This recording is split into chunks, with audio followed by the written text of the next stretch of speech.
మండు టెండలను సైతం లెక్క చేయకుండా మన నాయకుడు త్యాగాల వారధి, త్యాగాల వారసత్వాన్ని మోస్తూ ఈ దేశం కోసం పాటుపడుతున్నటువంటి రాహుల్ గాంధీ గారు వస్తున్నటువంటి ఈ జనజాతరకు జైత్ర యాత్రలో కలిసి కదిలి వచ్చినటువంటి మా అక్కలకు, అన్నలకు, తమ్ములకు, పెద్దలకు పేరు పేరున పాదాభివందనాలు తెలియజేస్తా ఉన్నాను. ఆనాడు ఇదే తుక్కుగూడలో ఏర్పాటు చేయబడ్డటువంటి భారీ బహిరంగ సభకు అశేషంగా వచ్చి మరి 10 ఏళ్ల గడీల పాలనను పాతరేస్తామని శపథం చేసిన మీరు అనుకున్నట్టుగానే పాతరేసి ప్రజాపాలన తీసుకొచ్చినందుకు మీ అందరికీ శిరస్సు వంచి పాదాభివందనాలు తెలియజేస్తా ఉన్నాను. వేదిక మీద ఉన్నటువంటి పెద్దలకు, పత్రికా మీడియా సోదరులకు అందరికీ నమస్కారాలు. ఇవాళ బీజేపీ బీఆర్ఎస్ కూడా పలుకొని గత 10 సంవత్సరాలు కాంగ్రెస్ పార్టీని అంతం చేయాలని కలలు అన్నారు. కానీ రాష్ట్రంలో ఉన్నటువంటి ప్రజలు వాళ్ళ యొక్క కలల్ని కల్లలు చేస్తూ ఇందిరమ్మ రాజ్యాన్ని తీసుకొచ్చిండ్రు. ఇవాళ నేను ఒక్కటే కోరుతా ఉన్నా, ఒక్కటే ఒక అప్పీల్. 34 సంవత్సరాలు కావస్తుంది ఇవాళ రాజీవ్ గాంధీ గారు చనిపోయి.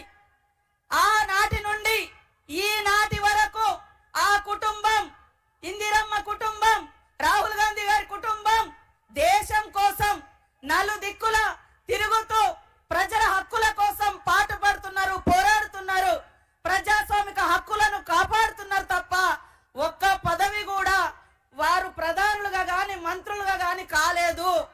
దయచేసి ఇక్కడున్నటువంటి కార్యకర్తలు, నాయకులు అందరూ ఆలోచించండి. ఒక్క అవకాశం రాహుల్ గాంధీ గారిని ప్రధానమంత్రి చేయడం కోసం ప్రతి ఒక్క కార్యకర్త ఈ రాష్ట్రంలో ఉన్నటువంటి 17 ఎంపీ సీట్లను గెలిపించి ఆ కుటుంబంలో రాహుల్ గాంధీ గారిని ప్రధానమంత్రి చేయాల్సినటువంటి బాధ్యత మన మీద ఉందని నేను తెలియజేస్తా ఉన్నాను. ఇవాళ దేశంలో ఉన్నటువంటి ప్రజలకు ఇల్లు కావాలని కొట్లాడుతుంటే ఇవాళ బీజేపీ వాళ్ళు ఏం చూపిస్తున్నారు? మరి ఈడీ కేసులు పెడతారు. మరి వారు చెప్పినటువంటి 2 కోట్ల ఉద్యోగాలు ఇస్తాం సంవత్సరానికి అని చెప్పారు మోడీ గారు. ఆ లెక్కన 20 కోట్ల ఉద్యోగాలు రావాలి దేశంలో. ఉద్యోగాల గురించి అడిగితే అయోధ్యను చూపెడుతున్నారు, అయోధ్యలో ఉన్న రాముని చూపెడుతున్నారు. 10 ఏళ్ల అభివృద్ధి ఏదయ్యా అని మోడీ గారిని అడిగితే ఢిల్లీ నుంచి అభివృద్ధికి నిధులు ఇవ్వడం లేదు కానీ అక్షింతలు మాత్రం పంపిస్తున్నారు. అక్షింతలు ఇంటింటికి వచ్చినాయి కానీ మీరు గల్లీలలో పోయి అడగండి, బీజేపీ వాళ్ళు మీకు ఇల్లు ఇచ్చిరా, ఉద్యోగం ఇచ్చిరా? మరి ఇంకా జన్ ధన్ ఖాతాలు ధన్ తెరవండి అన్నాడు, 15 లక్షలు ఇచ్చిండా? మరి ఏం చేసిండంటే 10 సంవత్సరాలలో మరి మోడీ గారి పాలన గురించి చెప్తే రాస్తే రామాయణం అంత అవుతుంది, చెప్తే భారతం అంత అయితే తప్ప వికసిత్ భారత్ అంట. వికసిత్ ఎక్కడుందో మీరు చేసిన విద్వేషపు కుట్రలతోటి ఈ దేశాన్ని భారతీయ జనతా పార్టీ విద్వేషపు కుట్రలతోటి, విధ్వంసాలతోటి భారతదేశాన్ని బందీ చేసిర్రు.